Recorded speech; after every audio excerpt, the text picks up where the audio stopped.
The following is an Operation Podcast production. You spend hours on end researching humans of all walks of life, entrepreneurs, authors, wellness gurus, community members, to ask them a series of questions for an hour, 2 hours at a time. What are you chasing? I'm chasing unconditional love. I'm chasing the feeling of being connected with people. I'm chasing knowledge and understanding that helps more people. I would say it's so different for each moment or each person that's in front of me. I'm chasing greater love and freedom for the person that is in front of me right now. Ooh. That's what I'm always chasing. Ooh. Hello, I'm Danny Miranda. I'm a lover of life, expander of consciousness, and a writer and podcast host. I love Chase Tuning. He's an incredible legend who got the most out of me in this interview. And this is Ever Forward Radio. Do you know anything about muscle testing? Basically, I calibrated the cities. I calibrated different people. I calibrated myself to figure out where on the spectrum of life and the spectrum of consciousness I'm operating from and where different cities are operating from. All right, we're in. Is this a new algorithm that you've written, or like, what do you mean you've calculated? Dude, so this is my latest obsession. Are you like collaborating with Michio Kaku on some quantum physics stuff? Like what? Bro, so there's this thing called muscle testing. And there's a map of consciousness that David Hawkins created. And the bottom levels of the consciousness map are fear, apathy, guilt, shame.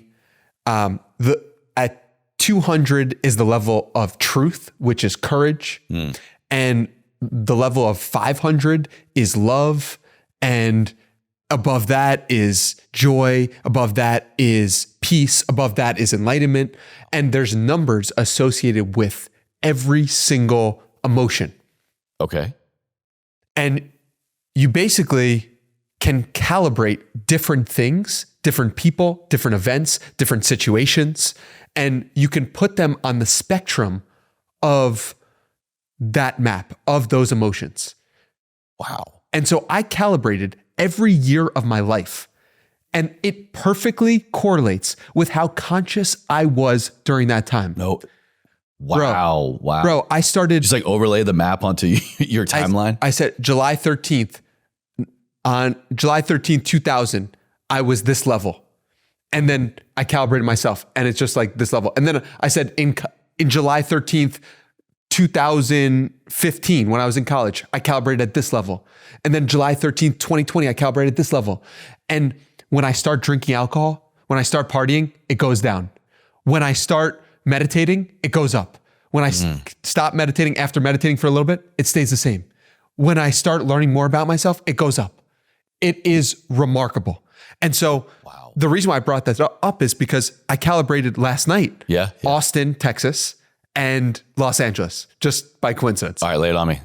Los Angeles is operating at, I believe, 269, which represents, I want to say willingness or acceptance, somewhere around that. Because 200 was like courage, right? 200 is courage and 200 represents truth. Okay. So any city or any place that's operating below 200 is below truth, according to David Hawkins' scale. Austin, Texas is calibrating at 569, which is... So double. But it's not even double. It's because it's a logarithmic scale, not an arithmetic scale, meaning like the quantity of 1 point is like an exponential amount greater. Like 1 doesn't really equal 1. Correct. Wow, man. So, and when people are like, yeah, like I feel the vibe in Austin, like it's a really loving place. Everyone's so kind. Yeah. What they're really referring to at a deep level is the level of consciousness of the environment. I mean, where do you even go from that? That's a way of quantifying what people are really looking for and spend so much time navigating. Yeah. There's literally a roadmap for maybe not what you want out of life, but where you might be able to get it. Dude, it is wild because I read recently that something is found by science often, and then 60 years later, the invention that is found becomes mainstream because like enough people die, in other words, for that idea to come through and for things to be invented where there's enough backing from it. Look at Nikola Tesla. Right. And when electricity comes about, and it's remarkable how consistent it is with 60 years. So 60 years across the board is kind of that sweet spot of like something gets found by science in some way, and then it becomes mainstream known and mainstream accepted. And you could look at this with different inventions. You could look at this with the airplane and 1905, the airplane gets invented. And then 1965, people are traveling via airplane very often. Well, that's really what, if you look at, technically it would be multiple generations, by per 10 years, or I guess decades, but that's we're really just talking a one generational change. Right. So it takes that long because the current generation is so probably locked into their ways, not really going to adopt this. You got some slow adopters, but then the next generation, they get brought up with it, or they recognize, hey, I actually have a choice. It doesn't have to just be this. There's the old way, and then there's maybe a new way. Yeah. That makes sense. So the reason why I brought that up is because muscle testing gets found, I read last night, in 1971. So we are currently 54 years from that moment, or 52, 53 years. Yeah. And it's like, okay. So we're less than a decade out of who knows what, maybe. Correct. And when I'm bringing this up to my friends who are loving and aware and conscious and helpful and feeling great about themselves and feeling happy and feeling joy, they don't know about this. And I'm like, oh my God. This is the first time I've mentioned it on a podcast. Well, they do now. Danny, the muscle testing disciple. Danny, the muscle testing disciple Miranda is here, dropping knowledge and logarithms and quantum physics to Everforward Radio. It's never been done before, man. It's never been done before. Dude, I think this is like why we are just in what we're doing, is because we love learning about things and we love sharing it. And that's what I realized about myself really young. I was like, I'm just a guy who just is a conduit for the things that I'm interested in, and I'll just talk about it. Dude, preach. Same way. Same way. And so if you're that type of person, like I literally found out about this 2 weeks ago and I saw how much it impacted my life at a deep level. And I saw how my consciousness rose by virtue of just learning about the chart and just learning that I could raise it by virtue of seeing the ways it made sense, seeing how people were acting in fear, holding a previous version of myself when I was looking at someone else, being able to calibrate someone else and be like, okay, you're operating at fear now, or pride. And I remember when I was acting out of fear or pride. So now I have extra love and compassion for the people I'm talking to. Dude, it has transformed my life. All right, let me ask you. You just said you were operating out of fear and pride. Were you aware of that at the time, or were you only now aware of it looking back? Yeah, that's a great question. I think, so what's interesting when I calibrated myself is every year on my birthday, I've never calibrated below 200. And 200 is the place of truth, and 200 represents like fear and pride are below 200. Okay. That's not to say that there have been moments of my life, absolutely, where I've calibrated below the truth. However, it's been rare. But I will say that when I was in those states, there was like a shutting off of myself, a feeling of like, I don't even want to look at myself because I'm so disappointed in who I am and so disappointed in the fact I calibrated, this is crazy, I calibrated my mom and dad. My dad is 250 or 260 and my mom is 380. And sorry to interrupt you, but like I don't think we've actually said, like, how do you actually go about, what is the calibration? Is it like formula? Like what do you do? You literally hold your fingers like this. For those listening, go over to YouTube right now or the video version. Subscribe, like, comment. And so you hold your fingers like this and you say, I have permission to calibrate. And if something is true, then your finger will stay the same. You will exhibit force against that. You exhibit power. And if it's not true, if I say, my name is Chase, my finger instantly goes down. It is a wild, like I saw your face just now. You're like, wait, is this really true? Yeah. Yes, it is really true if you're operating above 200 and you don't have skepticism of the process. Like it actually works. All right. You're giving me some homework. So I like it. So I'll also link down below. I'll send you someone doing this. But so I basically go, my consciousness right now is above 200. Because it say the same, I know that's true. Mm-hmm. My consciousness right now is above 300. My consciousness is above 400. My consciousness is above 500. My consciousness is above 600. Because my finger dropped, I know my consciousness is somewhere between 5 and 600. My consciousness is above 510. My consciousness is above 520. So because I was wondering how you're getting the smaller digits there. Yeah. And then you go my consciousness is above 511, 512.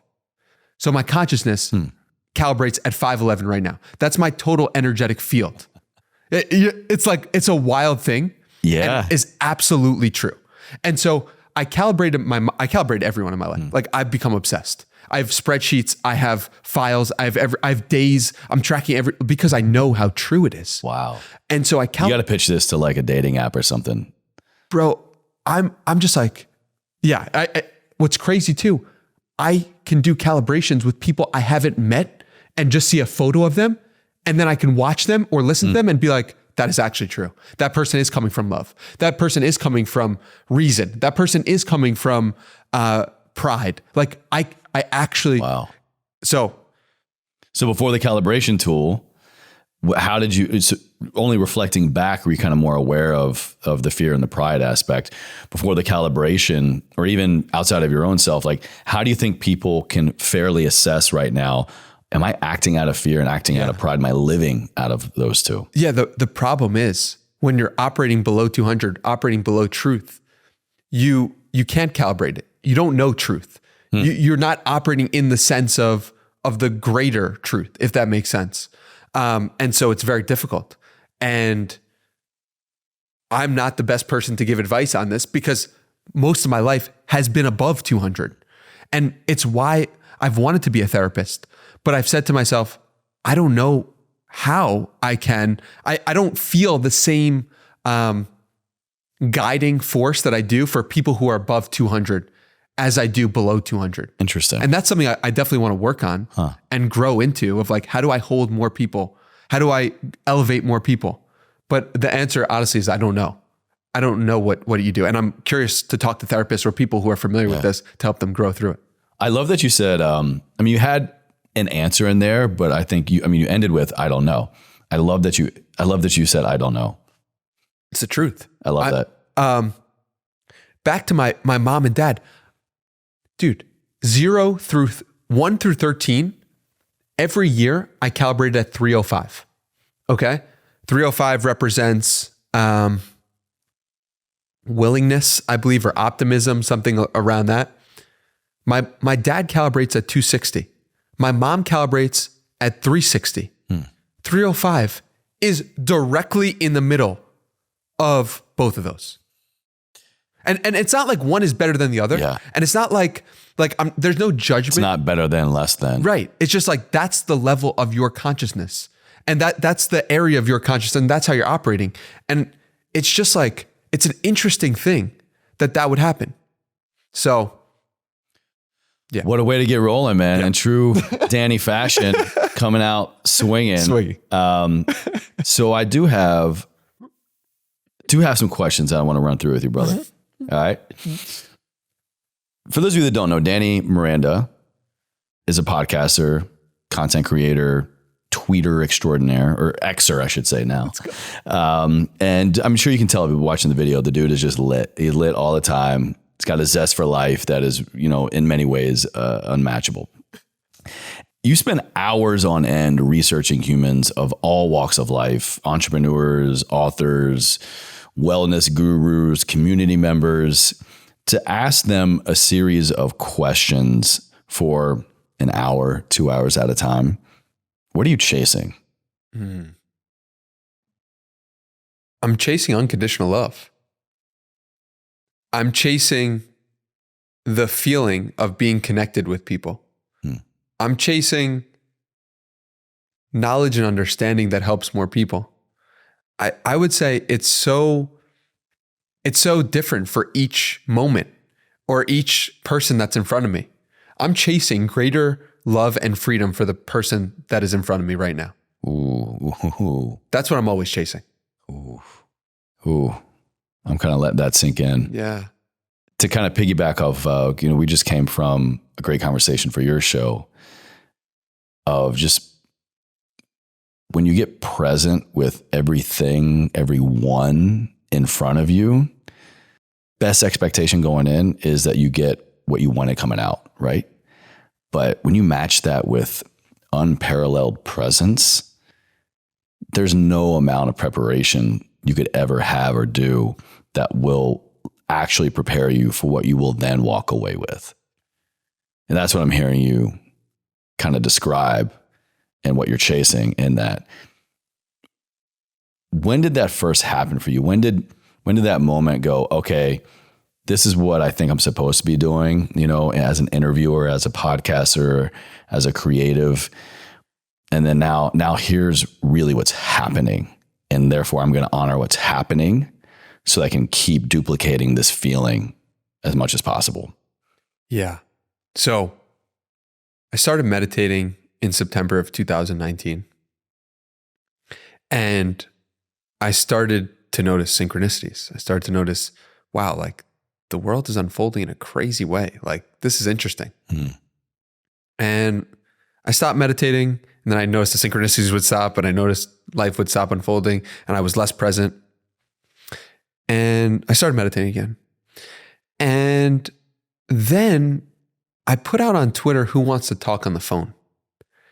And I had about 5,000 or 6,000 followers on Twitter, and I would do phone calls with people who follow me, with people who didn't follow me. About meditation? No, about their life. Office hours open, let's go. July 2020, June 2020, random phone calls, random people all around the world, and I was lit up. I was like, this is incredible. Holy smokes, like this person exists. What's going on in the UK? This is COVID. What's going on? Yeah. What's going on in Australia? What's going on in Asia? What's going on in different states? Dude, in that moment, you could see everyone's going through the same thing, but everyone's going through the same thing slightly differently, which I've never phrased like that before, but it's really the truth. And being able to do phone calls with people from around the world was such a blessing. And I felt such a joy after these phone calls that I was like, oh my God, I should record these. And what's interesting is like looking back, like recording something does change the dynamic and changes the conversation in some way. I then got into like, I'm going to be an interviewer. I got to interview these people and I got to come prepared. And it's like, I just made up the story of what I needed to do to be enough. And now over the past 6 months, I would say really 3 months, over the past 3 months, I've understood the mission that I started with. Wow. I've understood, you are enough in every moment. And guess what? The more present you are, the more joyful it will be to yourself and the other person. And you can prepare, sure, but like, that's not really the essence. And that wasn't the essence it began with. So it's been a relearning of myself to learn something that I already knew and something that brought me joy. So that's the full circle of it. Dude, beautiful explanation. Thank you for that. Reflecting back on, I think, pushing 500 episodes now? We're at over 441. 441. Yeah. Reflecting back on so many conversations, what is one lesson, not necessarily one person, but what is one lesson that, whether it was last week's episode or the first episode, that you still carry with you the most today? Dude, surrender to the flow of life, because you cannot possibly understand what is going to happen. And everything is so perfect. And like the last episode that I just published with Mike Posner, I mean, this was a guy, I was depressed in my bedroom in September of 2019, of January 2020. And here I am 4 years later talking to him. Like, to me, that idea was so crazy. Yeah. And the craziest part about it was two separate people introduced me and him at the same time. Really? You cannot script it like that. It was almost as if I mean, I get chills just thinking about that. Life, capital L, life was saying, this is the time for this conversation. And it really was. If that conversation had happened 3 months prior, it wouldn't be the same. And I mean, it wouldn't be the same. It wouldn't be as rich. I mean, I've gotten more comments about this episode than like just genuine feelings of shifting something in humans. Wow. And so what does that say? That says that moment was perfect just the way it was. There's the synchronicity you're talking about. Exactly. So I think the biggest thing that I've taken away from it is I'm not in control. I can convince myself I am, but I'm not. And I'm just riding this experience.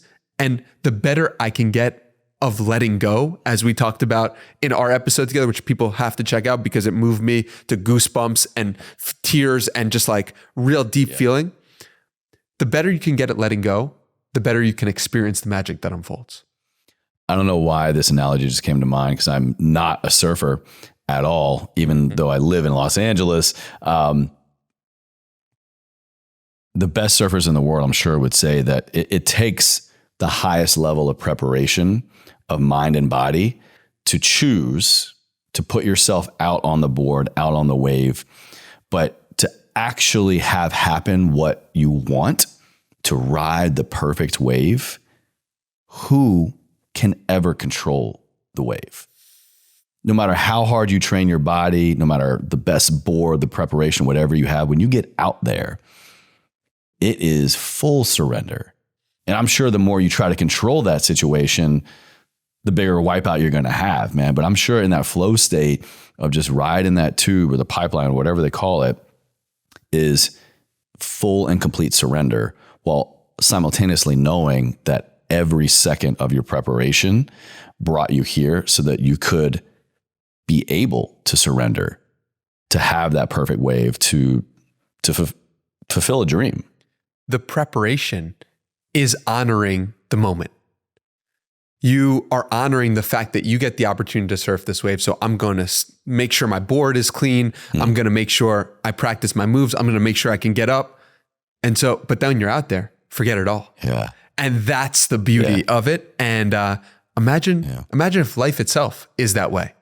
Imagine if like every moment is the wave and I feel it and I'm fully surrendering, because every time I do, it leads to greater and greater outcomes that fill me with more and more joy. Dude, absolutely. I mean, think about how many other scenarios have, maybe you've been, I've definitely been in, or people are in, where you get ready for this thing and then you get there and maybe the person leading it is like, all right, forget everything leave, don't abandon all hope, but leave everything that you thought you needed for this endeavor at the door.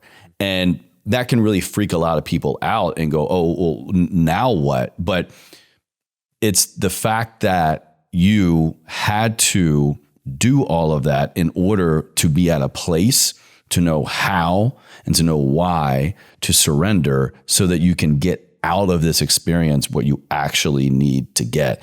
Because how often do we hold on to our preparation in any life event for dear life? Yeah. And the reason why you're holding on to the preparation is often because you believe you're not enough. That's why I was holding on to the preparation when I was doing the podcast and preparing. It's like, I'm not enough with just talking to this person, and this person is famous, or this person has this status, or this person has built this business. Like, I'm not enough. Who am I? Who am I to talk to this person? Yeah. So I need to prepare, and I need to hold on to this preparation. But what if you were? What if you were enough? What if you were just as capable because you were a human being with a consciousness and you were on your path and you were curious and you were just you, and that was enough? Yeah. Powerful hypothesis. Powerful question. Yeah. I mean, I was talking to someone earlier today and he's like, yeah, I get nervous before speaking to people sometimes. And I was like, why? He's like, well, if the conversation is surface level, I don't think I'm going to be at my best. And because he's like, I'm at my best when I'm going deep. And I was like, I understand that, but what if you guys just talk about the weather? What if what's going to happen? He's like, well, like, I'm not going to be enough. And I was like, but what if you are? Where'd you learn that? And he gave me a situation where he learned that. And he was like, oh my God, like that, I don't need to hold. I was like, who'd you be without that belief? Right. And he's like, just laughing. So much release, so much goes away when you really you recognize the belief that you're holding and recognize that you actually don't need it. And who would you be without that? I'm not enough. I'm not wanted. I'm not loved. I'm not on the other side of that is freedom. You mentioned that you recently had Mike Posner on. For those of you that don't know, Mike Posner is I think Grammy award-winning, singer, songwriter. You probably have heard his music. And I know when you sat with him that this was a dream guest of yours. Yeah. One that, maybe one of a few that is just, oh man, one day when I'm good enough, when the podcast is big enough, when. Yeah. And then you did it, man. So congratulations. Thank you. But I want to ask, what role do dreams have in how you choose to live your life? Do you try to live your life to match or to meet or even surpass your dreams? Or do you somehow live your life and then let the dreams become what your life is? Such a good question. I don't know. This is going to be a theme of this podcast. I don't know what the answer, but Danny Miranda doesn't know. That should be the name of my podcast because I'm curious, But I think if I were to tackle this question, it would be dreams are helpful to help you clarify the direction you want to go.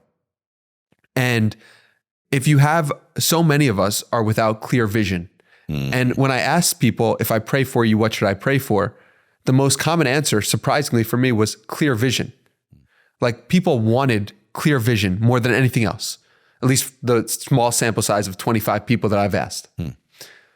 And what that really speaks to is you don't have a dream.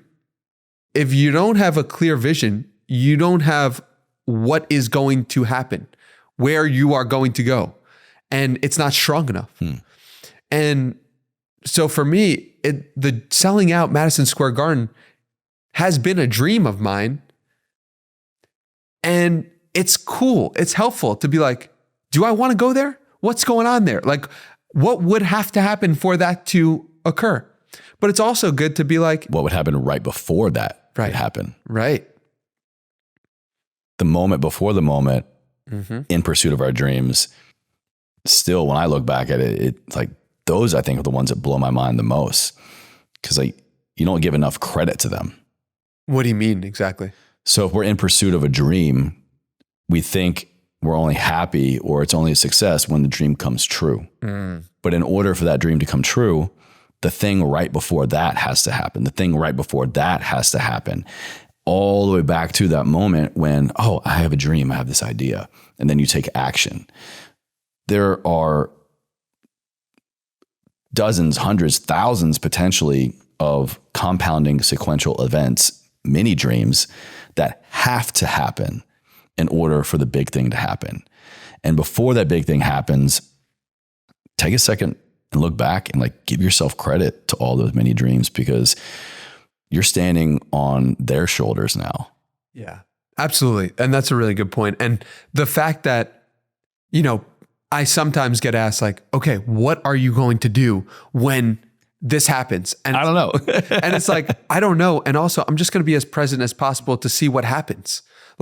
Just because you accomplish a dream, as long as that dream is not associated with your self-worth, that's amazing. It's okay, I interviewed Mike Posner. My life is exactly the same. And the exactly the same is loving and feeling amazing about my life. You're not shutting down the show oh, that's it, I'm done. Exactly. Yeah. No. Exactly. That's not it. It's just find something you enjoy doing and you can continue enjoy doing it. And life is just going to be the same after the dream is accomplished as it was before. And so make sure before feels freaking amazing. I heard this phrase years ago, I believe from another podcast I was listening to, or somebody said it. So I don't know who to give credit to, but it's not mine. Knowing without doing is the same thing as not knowing. And you're kind of again, piggybacking from our conversation, we literally we're doing back to back. So all of what Danny just asked me, we talked about so fresh in my mind of, it's that integration and reflection period. I think that really where the magic happens when we choose to do the work, whenever we show up for whatever we're working on. So if knowing without doing is the same thing as not knowing, when you sit down across the table, across the computer from another person, and then when you're done, what does that integration process look like for you? How do you go from, I just spent an hour, 2 hours with this person. Okay, now I'm done, move on. Like you got to have some kind of doing process, right? Yeah. What is that? And how do you make sure that when the conversation ends, the learning doesn't stop? Yeah, it's a great question. What's been cool for me is rewatching every episode back by virtue of editing it and producing it and doing the timestamps. And now I'm able to be like, oh, wow, I didn't catch that. And I was involved in the conversation. And I was too damn present. Too damn present. I missed it. Exactly. And so learning about the conversation after it's over by virtue of being the third person on the wall is really helpful in helping me integrate some of the learnings and the lessons again. And then also it's not beating myself up. You know how much information comes at you when you've done, hundreds of podcasts, was 600, 700? Over 8 now. Over 800. 800 podcast episodes. Like the amount of information you've consumed is ridiculous. I have no idea. Exactly. And so if you beat yourself up for, I'm not doing this from this person and I'm doing this from this, like, it's just like whatever's important in that moment will come to your consciousness. Yeah. That's kind of how I think about it. So let's take that and kind of pivot to the general public. I think right now, here we are, 2024. I don't see social media going away. Yeah. I don't see consumption going away. Hopefully we've had conversations, and as ironic as it is, pieces of content about, hey, put the phone down, step away. Don't wake up and just mindlessly scroll. Don't go to bed and mindlessly scroll. There's that part, but then there's so much learning, so much good. There's so much connection and so much synchronicity waiting to happen just by a swipe, by a tap, by a share. How would you advise somebody to want to learn, to want to consume, but to sufficiently, and this is going to be, probably varying person by person, but to sufficiently know that they are absorbing, dare I even say retaining, not to be an expert by any means, but to absorb, to retain, and to apply so that they can go, all right, I didn't just listen to the latest and greatest podcast. I didn't just find the coolest hack on TikTok. I actually can implement this in my life. And I would say, what are you sharing? Like, you consume all the information and when you share something, it's almost like you're saying thank you for all the things you've learned. And so it completes the cycle for me that really is helpful in, I didn't just listen to Mike Posner's music. I listened to it and then I got to the place where I could then share his music with more people. And so I think if you're like, I'm stuck in this trap of this phone is using me and I'm consuming and I'm not learning enough and it's like, okay, what are you creating yourself from it? It could be writing. It could be a podcast. It could be a video. It doesn't even need to be shared to the world. Like you mentioned in our show, it could be shared to yourself in a phone in a vertical way or in your notes. Yeah. Like you writing a journal entry about the content you consumed is actually you sharing to yourself, to your future self, what you learned. Yeah. So I think, what are you creating from it is a very important thing to ask to make the most out of these devices. When I think about what you said about sharing is exactly, I think, like is form of thank you, right? Yeah. It's the smallest form, but especially as the person who created it, one of, if not the biggest thank yous that we could ever get or anybody could ever get. That share means the world in so many different ways. But I think if we took a step back and we really go, I want to learn, I want to make my life better. One of the best ways I found to do that is to make sure that I have a support system around that. And when we share what we're learning, and it can be as subtle as reposting something on Instagram, texting to a friend, forwarding an email, you are at least allowing the opportunity and potential for them. It might not be their cup of tea, but for them to scratch an itch, to learn what you're learning, to open up a conduit for conversation and mutual growth. Imagine this, you learn something, a person listening right now, they're going to hear something in this podcast, I guarantee you, and it is going to blow their mind. and they are going to become empowered and curious in a way that they never thought possible. And it is most likely potentially going to change the trajectory of their life. How selfish is that to keep it to yourself? If you're an employee, imagine walking into a room, your job the next day, when at least one other person, maybe majority, are on the same wavelength as you. You're learning and applying things in the same way. Your personal wellness goal now becomes supported by everyone else in your house because you shared what you're learning, you shared what is of interest to you, and therefore they can get on board and support that. Like, look, we can go really far on our own, but I don't know about you, man, but I can't go further on my own without the support of other people. Yeah. And if I look back on the moments in my life when I didn't share the things that I was learning, it's because I was scared of what other people would think. So true. So true. All right. So take us there. Like, in a moment, maybe you have a specific example or just in general. I want more people to know about this. I want to share this because this is curious to me and meaningful to me, but yet I don't. Yeah. Why? I think it was like, I would look at people sharing things themselves on social media, people who are creating content themselves, or just sharing other people's stuff like influencers. And I'd be like, that person, like something in me was triggered by it because that was my truth, right? Like at a deep level, I was not willing to look at myself and be like, that is something I'd like. So instead I said to myself, that person's probably full of it. That person is such a narcissist. Oh my God. Like what a typical thing for someone to just like, but that was all happening beneath the surface level, beneath the programming that I couldn't like unpack or look at. And it was only when I started meditating that I became more comfortable with sharing the real truth of who I am. I mean, even I tweeted in 2018 when I graduated college and started my Twitter account. And I went under the handle Danny Roars.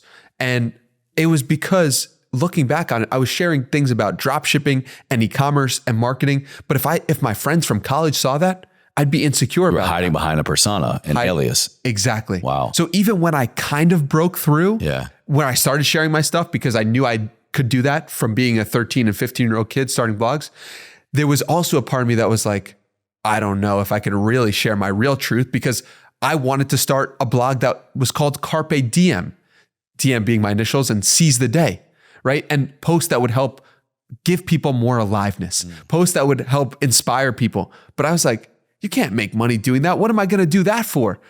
So it's interesting how there's like layers to it and levels to it. And for me, like this process took years of like, now I can post a video of myself just talking to the camera, regardless of what anyone says to it. And I look at that, I'm like, when in a moment, I'm like, oh, that's like such an easy thing to do. Yeah, it's easy now because I've had years of prep doing that. So yeah, I think for someone early on in their journey, it's like really investigating your own beliefs about what is upsetting you.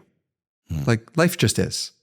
And so if something's upsetting you, you're getting in the way of that. Dude, I'm sitting with that. I like that a lot. I think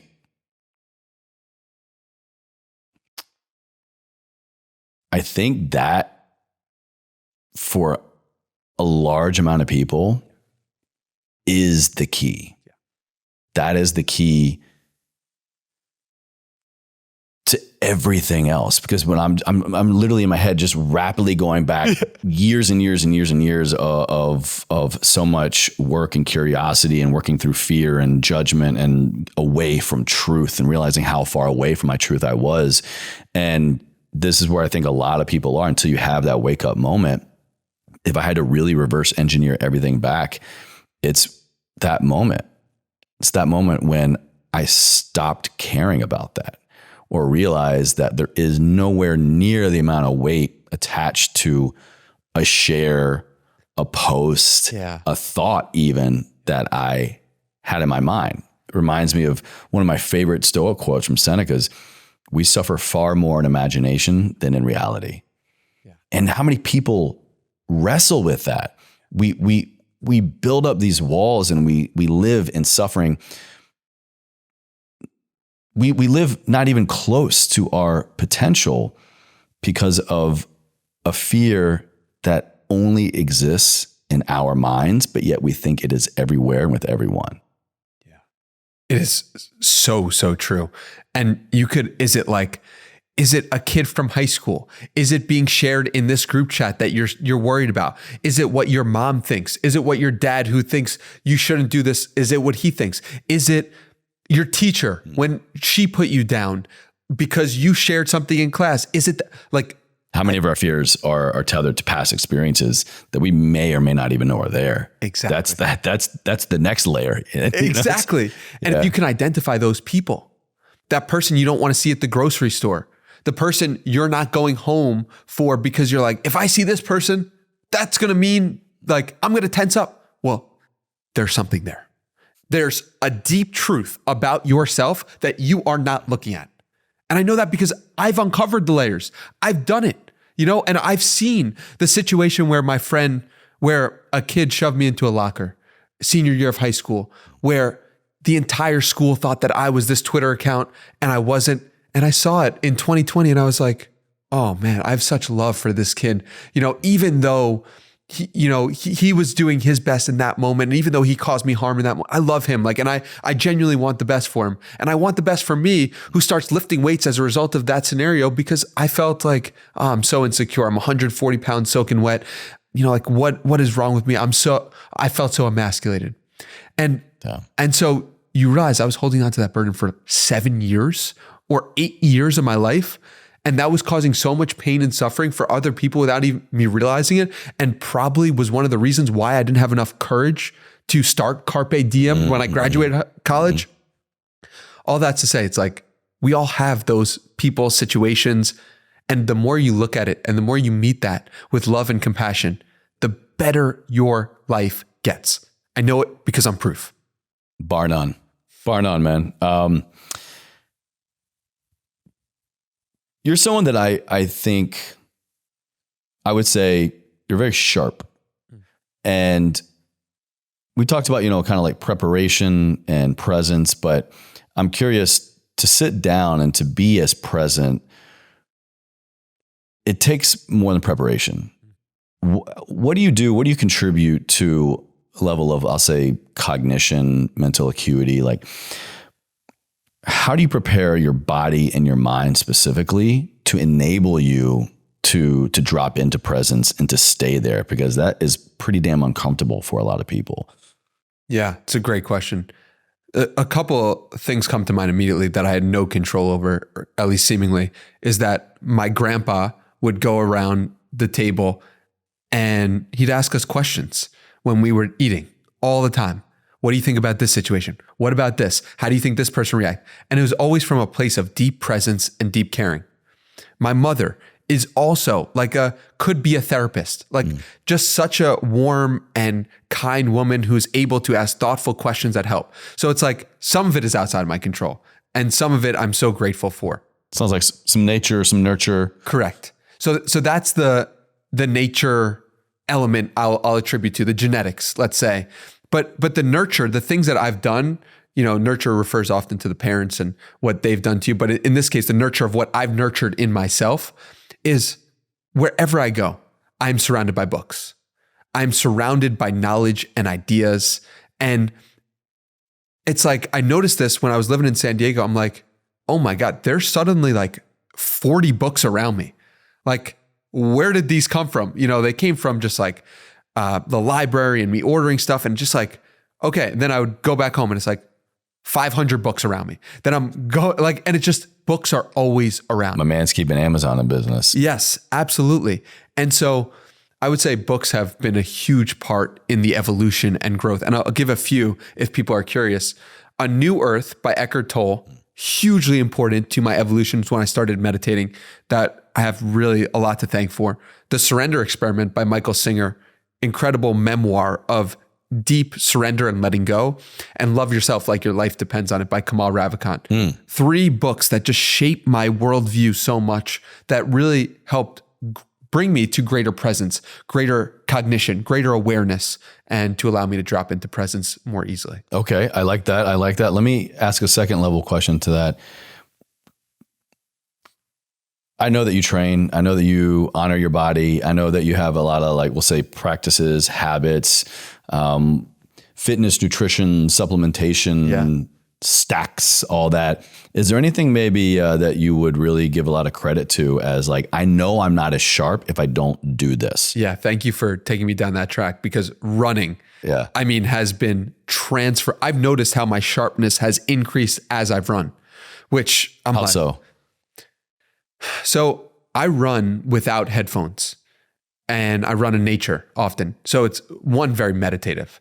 It's like just the scenes around Austin alone are just so beautiful and transcendent. And so I feel myself drop into presence by virtue of running often. But I view it as like, when I'm doing it afterwards, I'm just like on a different level of understanding, awareness, ability to connect things that I wasn't before. I noticed a clear before and after. And I tweeted yesterday, like, running increases your consciousness. Like, and I genuinely believe that to be true based on my experience. So that's like one physical practice. And for the past 5 years, like maybe 6 years, I've consistently lifted weights. And that's been a huge practice just to make my body and mind feel good. It's definitely related as well. Yoga was also huge for increasing my cognition, which I started in September 2019. Yeah. So, all of it adds to it. The body and the mind are one.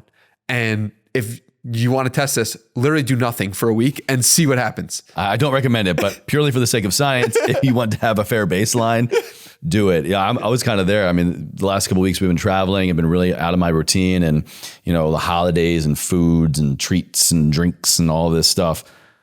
Bro, when I got here, I set foot in the gym. I was just like, my body, I could feel every cell in my body rejoicing, and the level of sharpness that came back, the level of just everything. Like, oh, this is how I'm supposed to feel and perform. Yeah. It's a really special thing. And then, like, to be able to do with friends too. Like, I have this run club that I started 7 a.m. on Tuesday mornings, Austin, Texas. DM me if you are available or interested. We do 4 miles at like a 9-10 minute pace. It's like, you do that in nature. You do that with friends. You do that, you run. It's like, you basically won the day before 8:30 and you have a coffee after. Like, come on, what's better than that? Yeah. So I think that, like, doing all of that, like, really just makes me feel so great and makes me feel so sharp. Do you ever wonder, or do you ever worry you're going to reach what I'll call, I guess, an event horizon in your pursuit of knowledge and the myriad of interviews that you have and the learning, the books, all the things? Maybe this is just my kind of experience shining through, but I'm like, all right, so strictly podcast talking. Yeah. Over 800 episodes. Yeah. Technically, I think numbers wise, it's like high sevens, but some other special ones in there. And I'm just like, I find it, I don't want to say more difficult to find guests and topics that I want to talk about, or I feel like I'm going to like learn something from.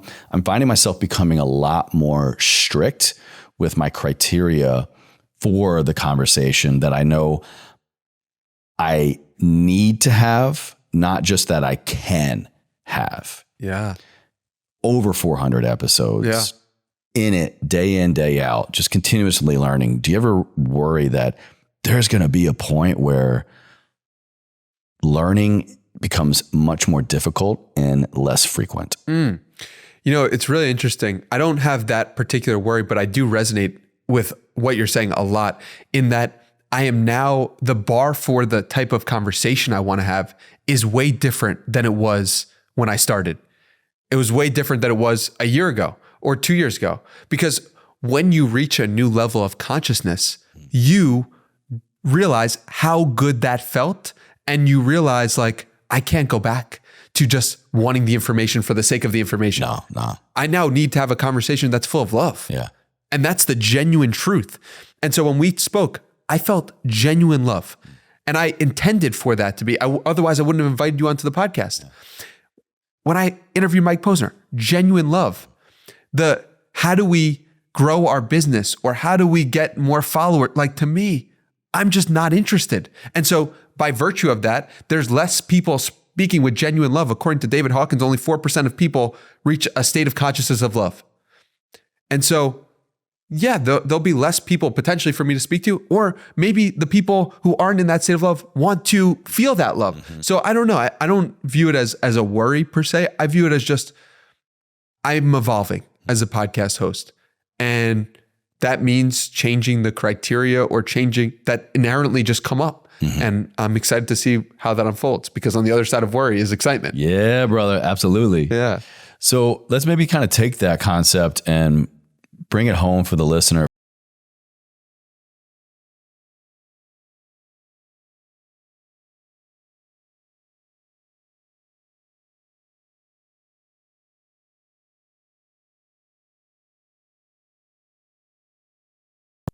Degrading or saying anything negative about any kind of person like this, but just, for lack of a better term, just the average Joe, the average person. I'm trying to take care of my body. I'm trying to, level up in my job. I'm trying to be a good partner if I'm in a relationship or want to put myself out there I'm trying to just, I don't know what the best me looks like or feels like. I don't know what I'm capable of, but I know that it's more than where I'm at right now. How would you advise them to put their consciousness, their psyche, their curiosity in a ready state so that maybe they do get to the point of they're like, I don't know how much else I can learn because I'm here. Yeah. I got a lot going on. Yeah, it's a great question. Couple of things. What scares you and what upsets you? If you could really sit with, I was scared to post a video of myself in 2019. Mm-hmm. So if I could have done that, I would have transcended something by virtue of doing that. So learning how to better navigate fear. Yeah. Becoming honest maybe for the first time of what does scare you. Yeah. And then doing something to like kind of be in the presence of it. Yeah. Like now, and I feel like you're in very much the same boat of like, you see something that scares you. You're like, yes. Like good. Exactly. As Jocko would say. Yeah. Matt Choi texts me on December 30th, say, hey, do you want to run a marathon tomorrow? And I had run a marathon on December 2nd, and I've been training now for my second marathon, February 18th. And it's December 30th, and I get that text, and I'm like, bro, I don't know if I could do this. I'm scared. I'm scared to know, like, am I the type of person who just receives a text and then can do a marathon? Like, bro, that's like, I didn't even start running till 6 months ago. So let me ask you right there in that moment. Yeah. How do you know how to best respond to a question like that? Yeah. When you go, if you get very real and go, is this something that I'm just afraid of, or this is just something that's just not me? Yeah. It's a great question. I knew I had 14 miles on the books. So I was running 14 miles on Sunday and I sat with myself, and I immediately, what came up was all the fears, was my mom's perspective. Are you going to get hurt? Like, are you sure you want to do this? Are you really capable of doing this? Mm-hmm. And I heard myself of being like, dude, that's a dumb idea. Like, you're going to get injured. You're going to like, there's no, you all don't the need what to do ifs. Yeah, exactly. The what ifs that are negative that are bringing you down. And that's my first reaction. And then I sat with it and I really closed my eyes and I just was like, well, what if? Like the other what if? Yeah. What if you do it? What if you actually can transcend this 14-mile run and make it a 28-mile run? What if? Like, what type of person would do that? What precautions could you take to make sure that you are in the best possible position to train the following week? What might this give you? What is the memory that's going to happen as a result?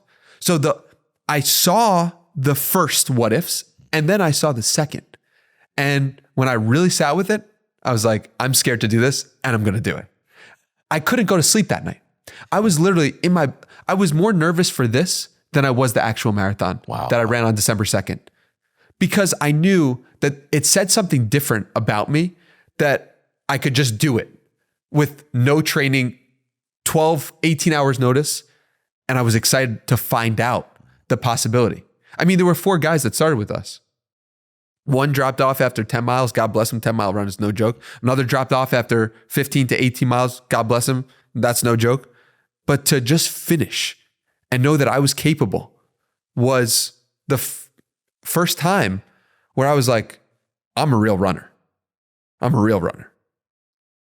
Fear, then I would say, is really, it's the wrong question. Mm-hmm. When we are facing fear, or even think we might run into fear, it's, I don't know how to navigate the situation. That's the wrong question, man. It really needs to be, what if I could? Because when you go, I don't know how to deal with this, you are stuck. You're going to stay in fear and worry and anxiety, and you will never find a solution because the question is your belief system. But if you switch, even if you're faking it, if you don't believe it yet, to go, what if I did do this thing? What if? You cannot say those two words, what if, without beginning to get curious about something. Yeah. What if I did run this marathon? Okay, what does that look like? Saying what if, like, you can't not visualize, I believe, yourself actually crossing the finish line or in the race running it. Yeah.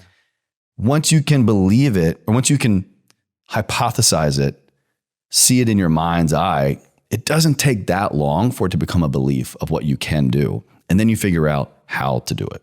Yeah. So tying it all back for the listener or somebody on the other end, it's like, feel that thing that scares you, look at the thoughts that come up initially, and then sit with yourself, take a minute pause to really be with the thought and see what's underneath it. Is there some deeper truth that could help transcend you into who you want to be? Because if there is, that's the very thing that you need to do. And it all ties back to letting go of those initial thoughts and those ideas, because that's just the ego. The truth of that moment is the soul. I'm curious, Danny, in your day-to-day life, what has changed as you ask questions of other people in your day-to-day life? Has it prompted you to ask more questions of yourself? Do you find yourself questioning everything just out of sake of habit? Like, what does that look like now off air? Yeah, it's a great question. I found about a year or two into the podcast, I'd done maybe 100 to 200, maybe 300 episodes. A lot of people, and maybe once a week, maybe more, people would say, that's a great question. I never thought of that. Oh, wow. Wow. So like, it was cool to see that skill develop, because I never got that feedback from people before doing the podcast. But now it's not even, that's a great question. It's like, that question helped me transcend the way I think of myself and the world around me. So that's a common thing that I see, is like helping people. They're not just good questions.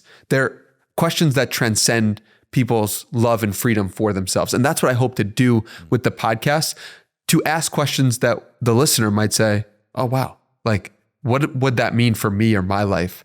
And I think it's a deepening. I mean, dude, like an actual real story about this, like there's a few that come to mind, but like I was in a coffee shop and I was standing at line at one of these coffee shops a month ago, and I saw a guy had a Vietnam War hat on, and I started asking about like, oh, what was that like? You know, he's standing behind me in line, you know, and he was like, dude, like it was crazy. He's like, actually, like when I was like, thank you for your service. And he was like, dude, like when I was growing up and when I was coming home, people were not happy and were not thanking me for my service because like that was looked down upon. And it was honestly, I think what he said, Reagan took office, people started to appreciate the service. And I was like, dude, what was it actually like to come home? This 70-year-old man starts crying in front of me. And he starts saying, my mom I had no clue. My mom had no clue that I was coming home. I saw in her face just the love and what I had done. And she was so, so proud, so grateful. And like that made it all worth it. and 70-year-old man in a coffee shop that I've met for 5 minutes. Start talking a little more. This man's mother and father owned a liquor store across the street from my high school. No way. You just start looking around at life and be like, holy shit. What in the world is happening? Yeah. So power of connection that's waiting behind a question. Yeah. Yeah, absolutely. And so how is my life transformed? I mean, how is my life not transformed? And how has that helped the people around me relieve their suffering? I mean, this man probably had not thought about that situation in 50 years. Probably spent a lot of time and energy trying to make sure that he didn't think about that. And I was holding him with love and compassion, say, no, let's go there. And what a beautiful, beautiful thing that is to be able to give someone that gift. Oof. So the real lesson here is if you're in line behind Danny in a coffee shop, be prepared. Be prepared, everybody. You're going to go there. Yeah. I got a quote here from you that I would love to kind of unpack with you now. True success is peace of mind. Yeah. Easier said than done, right? Sure. Is this even possible? Yes, absolutely possible. How? By looking at all of the places that you are not free, looking at everything that upsets your peace of mind, looking at and being honest and having mirrors to reflect and really sitting with, okay, like I hate when this person does that. Why? What's behind that? What's behind that? What's behind that? And you get to a place of understanding. First, it's acceptance of that situation. And then if you love that situation that once upset you, that's a now peace of mind situation. So that's true for people that upset you. That's true for specific situations that upset you. That's true for it all. You get to peace of mind by letting go of the things that are your insecurities, which that is the reason why you're upset with something, is because you're insecure about something often. And by looking at them and by sitting with them and running towards them. Dude, it is what I wish for every human being to experience. Just the feeling of genuine peace of mind. The feeling of genuine, this moment is perfect just the way it is. Because what gets in the way of that is, oh man, Sally cut me off in traffic yesterday, or like this woman, and it's so bad. The weather, like there's so much clutter that gets in the way of presence. So much noise. So much noise. And so the less of that you have, the more of that you've looked at, the more peace of mind you have. And it's absolutely possible to get to a state of every moment being peace of mind. And we just give it free rent. Yes. We give it free rent up here all the time. Up here and down here. Head and the heart. Absolutely. Because we're not willing to look at it. Because we are feeling so proud of our insecurity. We're feeling so proud of our situation. There's a bitter truth. Yeah. Yeah. And it's like, it's okay. I've been there. Yeah. Like, no judgment towards that. But if you want peace of mind, which is why you are trying to make $1 billion or have 1 million followers, is often because you just want to have the peace of mind of knowing you're loved and accepted. That's it. That's it. Really. That's it. I want to check in with you, kind of personally on your goals now. We're early still. We're just like the first week in January, 2024, but I saw you share that your 2024 plans are to be present, work hard, and answer the call. Yeah. We've touched on quite a bit on being present. Yeah. I think there's a lot there for the listener to kind of take home, but work hard and answer the call. How are you going to do that? What does that look like? It's a great question.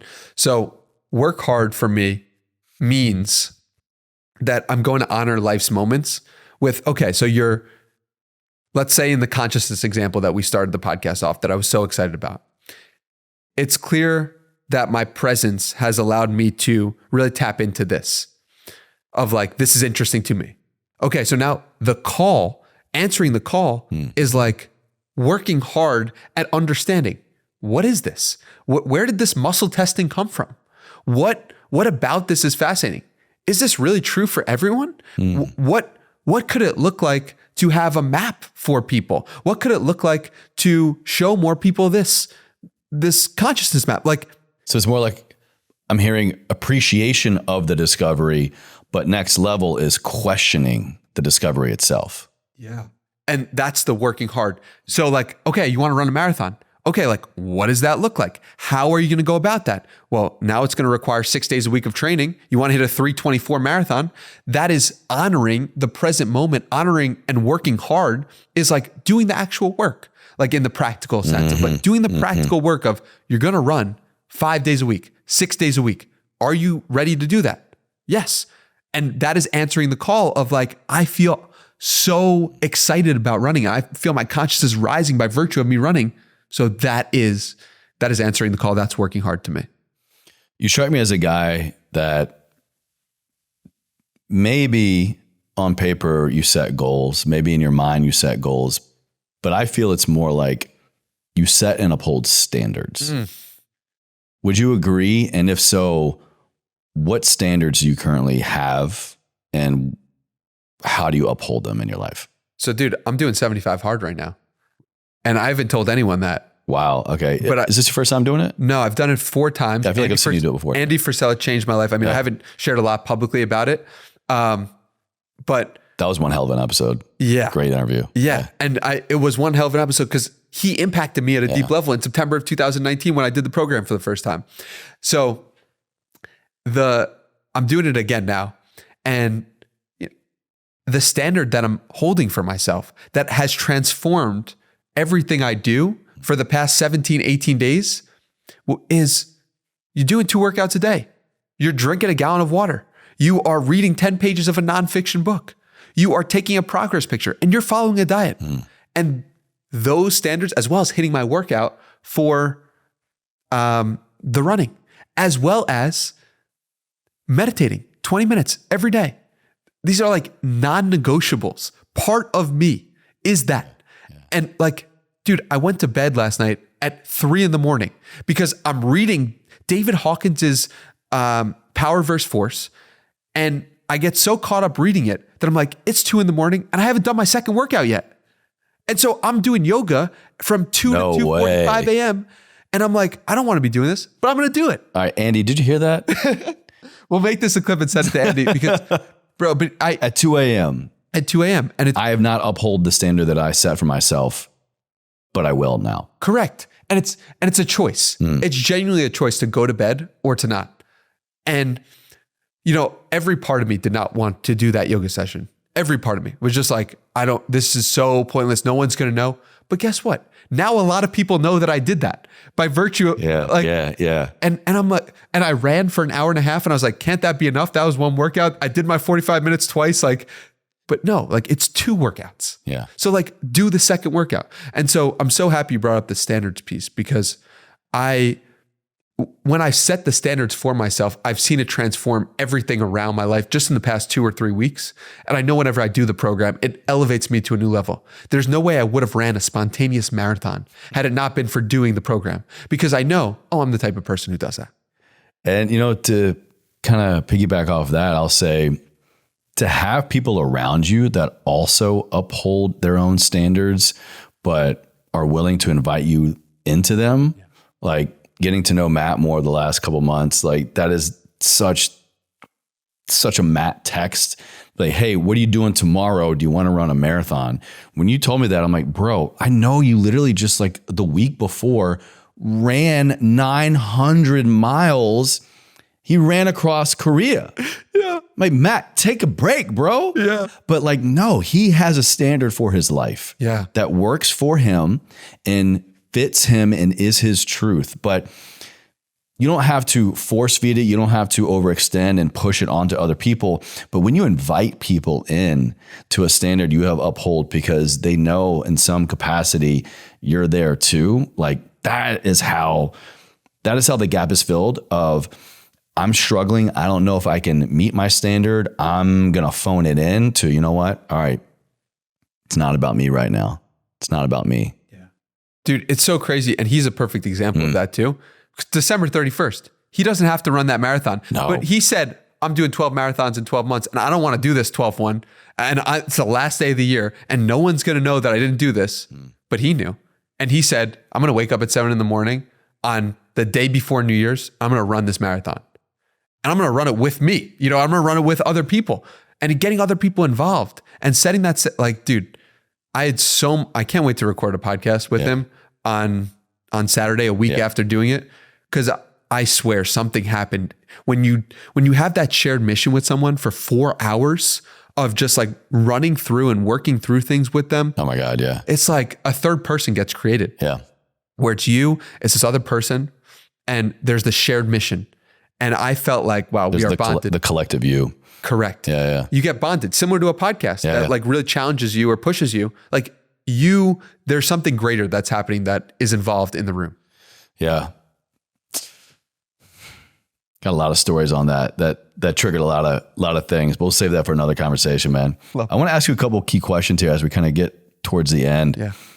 How do you deal with failure? How do you deal with rejection?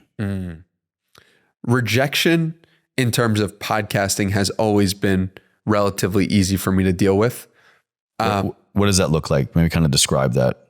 The only way you could get rejected is if you reject yourself. So if a podcast guest doesn't want to come on the show, I'm like, okay, like that's amazing. Someone doesn't respond to me. Someone ignores me. So I don't take any of it personally because I know I'm valuable. I know I'm loved. I know I'm worthy. And if this person doesn't want to be on my show, it has nothing to do with me. So I have that core belief.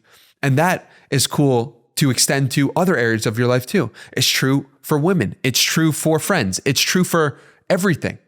I know I'm good. And so if I know I'm good, like if you don't want to be with good, that's great. Yeah. Like genuine. Like I feel so at peace with that in terms of rejection, because I don't view it as rejection. I view it as like, you need to reject yourself in order to really get rejected. Failure. What's failure? Like, I don't like my podcast has. He laughs. What is failure? Yeah, no, seriously. It's like, it's a great question, but it's also like, I think a lot of people might say to themselves, okay, Danny's been podcasting for 3 years. He's got 400 plus episodes with some of the greatest minds and thinkers in the world, including Chase Tuning. It's like Max Tuning, Chase Tuning, again, a second, like, okay, this podcast should be seen millions of times. This podcast should be seen billions of times, like whatever. People might view the fact that it's not as a failure. And I get that comment sometimes of like, dude, how do you have such a happy disposition with like it not working out? Yeah. Like, how come your podcasts get hundreds of views instead of tens of thousands or hundreds? I'm like, we are viewing life from a different metric of success, like genuinely. And so I know I'm not failing. I would feel like I was failing if I was chasing something that I didn't value. I know it. There it is. I know at every moment I'm living to my values, which are love, freedom, God, expansion. Love, freedom, God, expansion. Like genuine values. So if I'm living by that, which I feel I am in every moment, then I'm winning. Yeah. What is a fond memory that you have, or maybe a recent random yet fond memory that has come up for you? And how do you not get stuck in the past when remembering something that fulfills you, that you give a lot of credit to? I want to ask you specifically because I feel like a lot of people struggle with that. We get stuck in the past, in the good old days, or I should have done this, should have done that. How do you reflect without getting stuck? What happened, happened. And it couldn't have happened any other way because it didn't. I did not give him this question ahead of time. My man just came out guns a-blazing with that one shot, one kill answer. That is Peter Crone's quote that I've memorized. And Peter Crone, preparation. Yeah. He like the past happened. And it's great to get involved in the story of the past if you want. If you had a particular achievement that you enjoyed, great, get involved in it. But it also has no bearing on what is happening right now. it is a completely different moment. And I love thinking about, that time that I interviewed Mike Posner, that time that I interviewed Andy Frisella, that time that I interviewed Chase Tuning. Like, dude, those are great moments, truly. But also, like, if I want to be present to the creation of what's happening, like, I can't live in that moment. I can live in it for a moment, but I can't live in this moment, right? So I think I just don't give it that much weight to the past. I love playing with it, but I don't have any attachment to it. Are there particular things you have attachment to of the past? Is like, what is the purpose or reason behind that question? In total honesty, Danny, Please. You are very good at what you do. And I spent time just trying to come up with questions that I felt you would appreciate and would be worthy of someone as yourself to ponder. Looking for a way to honor this moment, honor this conversation with something unique. Yeah. And that was a challenge for me to hopefully challenge you. Yeah. You know, I really appreciate that. And I'm honored that people want to honor the moment in that way and want to challenge my thinking or ideas or perspectives. And I'm so grateful for that. You're very welcome, man. And like, this is where, kind of go back to my question about, do you worry about like this event horizon of learning and growth? For me, I've been kind of feeling that way a little bit, particularly in the show. By no means I still absolutely love this. I love it. But I've realized that, the same argument can be made with anything we put our attention and time to. When we commit to daily reps, year after year after year after year, you are going to inevitably reach a point and go, all right, maybe I take a just step back and let me just get a bigger lay of the land here. Yeah. There's necessity and power in the doing and in the daily reps. Absolutely. That is going to compound to get you to where you want to be and where you don't even know you want to be. But personally, I'm just at this point of going, okay, to your point, what if I did the rep differently? Yeah. I maybe don't know. I'm learning. You're teaching me here. I'm reflecting on just what we said a few minutes ago. Maybe there's a little bit of fear in there of how am I going to grow and evolve as a creator, as a podcast host, as an interviewer, as a conversator, if that's a word. But instead, it's like, what if I did the rep differently? What does that look like? That's what I'm here to discover. Yeah. And it's such a beautiful question. And I think it's like mirrors at this point, because I'm also at that stage and evolution of I've done this 400 times. And also like, I know this isn't the final evolution of what this is going to become. And I don't know what that looks like. Yeah. I think the difference between you and me right now in this moment is I'm doing without fear. I'm doing it with pure love and curiosity, which I know you're capable of. Absolutely. And I know and the love and curiosity is still there for sure. Totally. Viewers, I love you. Listeners, I love you. Guests, past guests, future guests, I love you. Danny, I love you. Yeah. But it's just, there's a growth moment, I think, in anything that we choose to do for an extended period of time. Maybe there are the cases out there where it's like, 10, 20, 50, 60 years just for the love of the rep, for the love of the game. Absolutely. But I can see how that might down the road make me feel like it's monotonous. Yeah. And I know myself and I know that I do not grow when I am living in monotony. Yeah. To a certain degree. There is, I think it's from the one thing, there's the monotony of success, right? You got to have those reps. You got to do these little things, but that doesn't mean that you have to stay the same person. It means the reps, they don't have to stay the same. The work needs to be there, but how you do it can change. And I would dare even say should. I would absolutely agree with you. And it's similar to someone right now who's like, I've been lifting weights for 5 years and I know my cardio base isn't there. I know I'm not flexible enough. what does this look like exactly? Because I know I'm pretty good at what I'm doing, but I also know like there's more out there. And like, how do I develop? And is CrossFit the right thing for me? Or is yoga? Or what should I do? I heard Danny's talking about running. So it's like, you're in that phase. We're both in that phase of like, we know there's something else. Yeah. And so my perspective on it is like, I graduated college. I didn't know what was coming next. I didn't know how it would develop. I just know it developed exactly as it was supposed to because it did. Because I can see that so clearly. There's a perfection in every moment. You cannot do it wrong. What would it look like if you couldn't do it wrong? It would look like you not doing it. That's, I think, the only wrong way to do anything. And even if you didn't do anything, what would be so wrong about that? There's the rub, you know? Yeah, it's a good question. Like, and what is doing nothing? Is that even possible to do nothing? You look at someone, like what came to mind for me initially, doing nothing is like someone meditating. Are they really doing nothing if they're just meditating? No, I would argue they're doing everything. As someone who is new to meditation the last few months, it is not nothing by any means. It is everything. Yeah. It is everything. Yeah. Yeah. So what is nothing? Yeah. Nothing is made up. Nothing is not real. There is no nothing, really. Yeah. It's impossible. There is no nothing. Yeah. So you can't do it wrong. Yeah. There's only more or less, right? There's only a change of pace. Yeah. But even in like the sitting and quote doing nothing, I mean, like we are still a combination of frequencies existing by doing all of the things. Yeah. Life will give you exactly what it is supposed to give you for you to learn exactly what you're supposed to learn.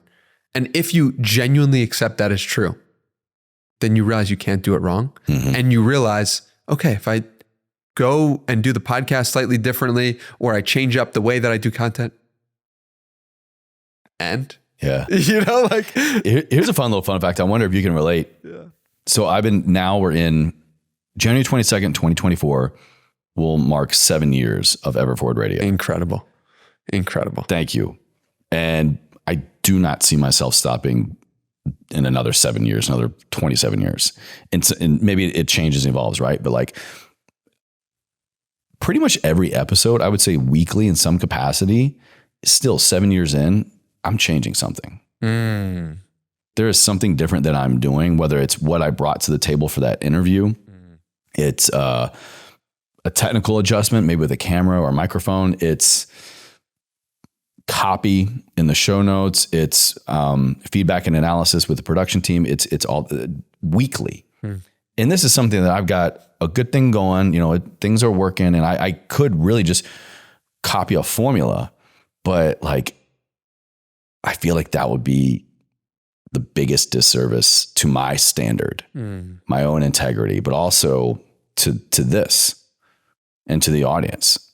I think about if I found something that worked for me and I found something that I enjoyed, and I found out that it was just copy paste, like the old adage of like, you know, the best foods are made with love, and you can take the same recipe made by different people. One made with love is like, they did something slightly different. It was, they put the salt in after the butter, or they baked it for 30 seconds longer, followed the same directions, but like the execution and the energy exchange in that process, that's what makes it different. That's what makes it different. And the second that goes away from me, you won't see me here anymore. Yeah. I mean, that's such a beautiful way to think about your own process and your creation. It's like, are you really putting the love into it? And if you're not, that might be a sign that that's not for you anymore. Yeah. So like, that's a great test. I mean, I think about like Kobe Bryant talking about like, when I stopped loving practice, I stopped playing. Like there's a huge truth to that. And there's a huge truth to loving. And that's not to say you're going to love every bit of every aspect of, but loving the thing. Like, and loving the thing means putting your full heart into it, whatever that means for your thing. Well, my dude, I want to ask you my final question. You're somebody that embodies the mantra of this show and the philosophy that I have chosen to live my life by. And every person here on the show, no matter what they're here to talk about, no matter their walk of life, first and foremost, I have to connect with them on this, and I see you moving forward, and I see you living a life ever forward. I have my ideas and interpretations of what that means, but I want to ask you, man, those two words, what do they mean to you? How do you live a life ever forward? Expanding my consciousness, living with more love, with more joy, with more appreciation, with more gratitude, with more peace every moment. And I've been able to witness in my life the choices that I could have made that would have kept my consciousness the exact same. Could have got a job in New York City working, could have stayed at home, could have seen meditation and just been like, yeah, that was cool, but I'm going to keep doing what I'm doing. I saw the places in my life where I could have stopped. But to me, to live ever forward means to expand one's consciousness.